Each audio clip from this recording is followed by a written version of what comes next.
Hi, Sarah. This is Jenny Sanders. I'm one of the course mentors for biochemistry, and I decided it would be easier, I hope, to record my thoughts on your question since I didn't get a chance to talk to you tonight. And so hopefully you find this helpful, and please try giving me a call back another time, and we can discuss it some more. So first, let's take a look here at the citric acid cycle. And you had chosen the enzyme fumarase, which is right here, okay? And you have described in your task that when fumarase is not functional, then there are these different things that happen, right? Such as neurological degeneration, or there is like certain degrees of retardation, things like that. And those are sort of systemic effects. That's what we see on like the whole body level. And what the question would like you to do is demonstrate that you understand the biochemistry a little bit behind this. So what do we mean when we say that? Well, so fumarase here, what is it doing? Okay, what is the job of fumarase? And since I can't give you answers, what I'll do instead of dealing with fumarase is I'll just come over here and I'm going to talk about aconitase, okay? And what I would do if I had chosen aconitase for my enzyme in the citric acid cycle. So aconitase is the enzyme that's going to take citrate here, this compound, and change it into isocitrate, okay, as part of the citric acid cycle. So if aconitase is knocked out, then I can no longer make isocitrate, okay, which means so now I don't have that either. And instead what happens is citrate is going to build up. I'm going to have too much of this. And the cycle is going to be broken, right? So the citric acid cycle will no longer be able to be functional. And that's a problem because there's some really important things that come off of the citric acid cycle. So, for example, you can see even though aconitase in this reaction itself is not necessarily producing any NAD or ATP directly, it is part of the entire cycle, which does create a lot of NADH. You can see all these NADHs here. It produces GTP, which gets made directly into ATP. FADH2, which is also an important product of the citric acid cycle. So you can see all of these important products. So when the citric acid cycle is no longer functional, those products do not get made. And why is that a problem? Well, it's a problem because, remember, up here, when we are looking at the citric acid cycle and how it's connected to other things, that we have these NADHs and FADH2s coming off, and they can go to the electron transport chain. You see this here? And the electron transport chain, what it does is it takes these electrons from the products of the citric acid cycle, and using oxygen, it forms water. And the importance of that is that as it does it, and you can see this down here a little bit better in this picture down here, you can see the NADH. It's an electron donor. It's going to be donating electrons here to this electron transport chain. And you did describe coenzyme Q10 already really well in your task. So it's transferring them. They get passed along by coenzyme Q10. And as a result, you have this proton pumping action happening across the membranes of the mitochondria. And because we build up this gradient, a gradient meaning we have lots of protons on one side and not very much on another, that creates some energy that can be harnessed to make ATP. And so when the cell allows some of those hydrogens to come down through ATP synthase, they're able to harness that energy to make ATP. So if we don't have the NADHs, right, or the FADH2s, which also contribute electrons to this chain, then we can't make ATP. Right? And that's a real problem for the cell, since all of the energy of the cell is basically related to ATP. So that's the kind of the biochemical level that we're talking about in that particular question. The competency that we're trying to help you develop and to display is that you understand the role of the citric acid cycle in making ATP, and that any defect in the citric acid cycle. It actually doesn't even matter so much exactly which one it is, right? Here I knocked out aconitase, and you were knocking out fumarase, but I could choose any of the enzymes. And if the cycle gets broken, then it's like a factory where one of the workers is no longer putting in a particular part, right? You're not going to get the right thing out. And these important products, the NADHs and everything, can't be made, okay? And of course that means that ATP won't get made either. So that's the biochemical level that we're talking about here.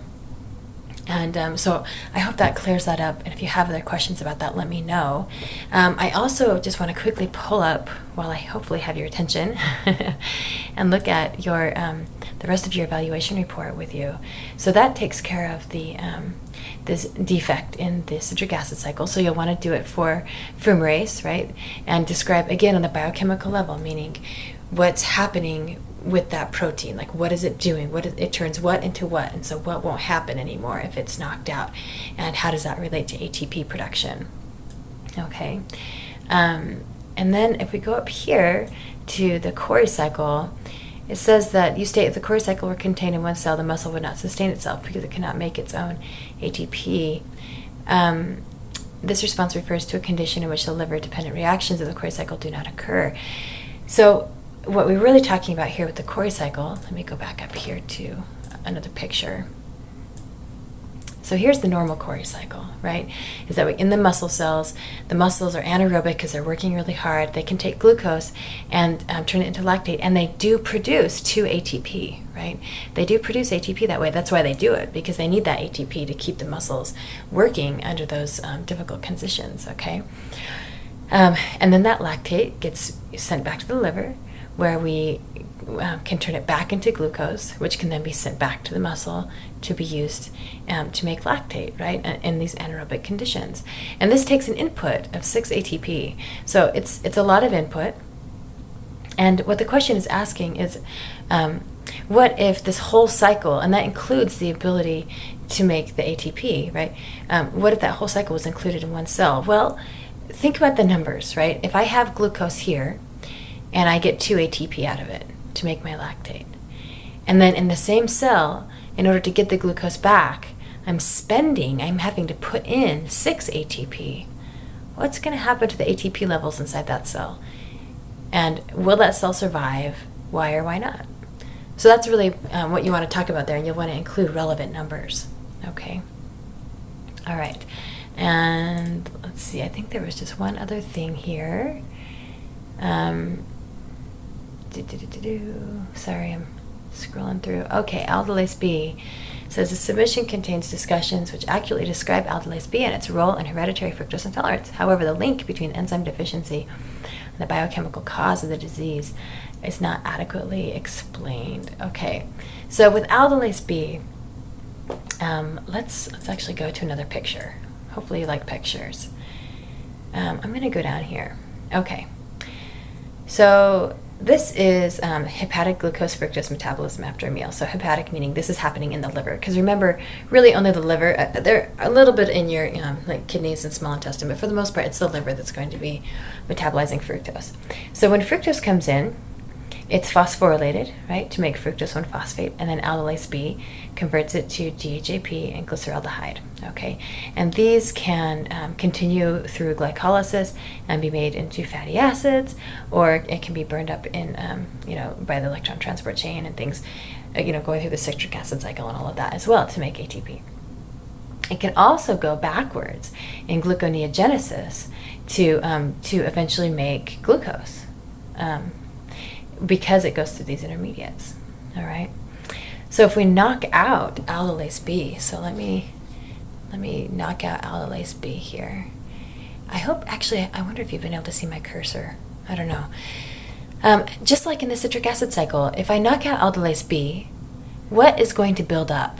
Okay, so you'll want to think about what is building up.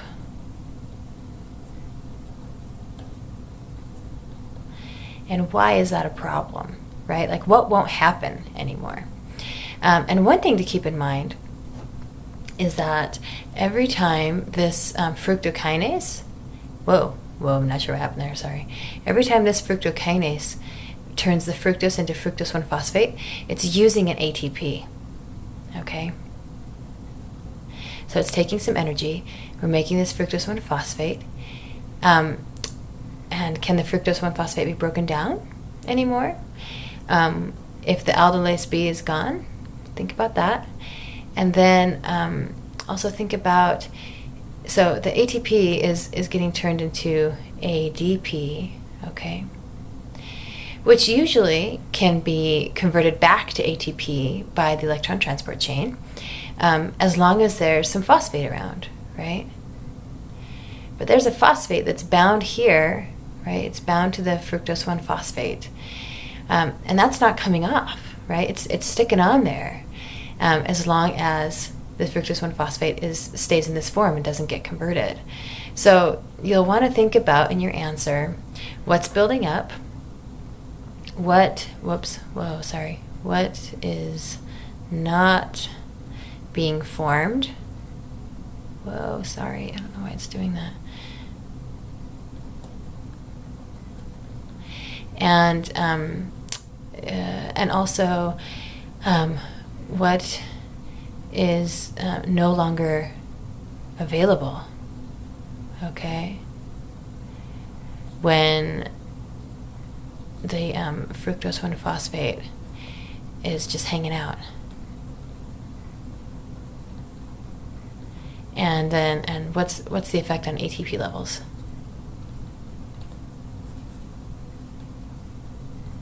In the cell. Okay. And the ATP levels you'll want to think about from the perspective of, how it's getting used, but also how it's not getting made, right? And also remember the liver usually, let me scroll down here. So this is what happens between meals when there's no longer a lot of blood glucose going on. So normally what happens is the liver is going to break down glycogen, okay, into glucose and then release it into the bloodstream so that things like your brain, right, and the rest of your cells have some glucose to use. And fructose 1-phosphate actually inhibits that process, okay? So it actually stops this process here from happening very efficiently. It slows it down. So again, think about what's building up with an aldolase B deficiency, and what would be the consequences of that could lead to the symptoms of hereditary fructose intolerance. Okay. So I hope that's been helpful. If you do have any questions, please do give me a call. And again, I apologize very much for missing your call today. And I look forward to hearing from you. Okay. Good night.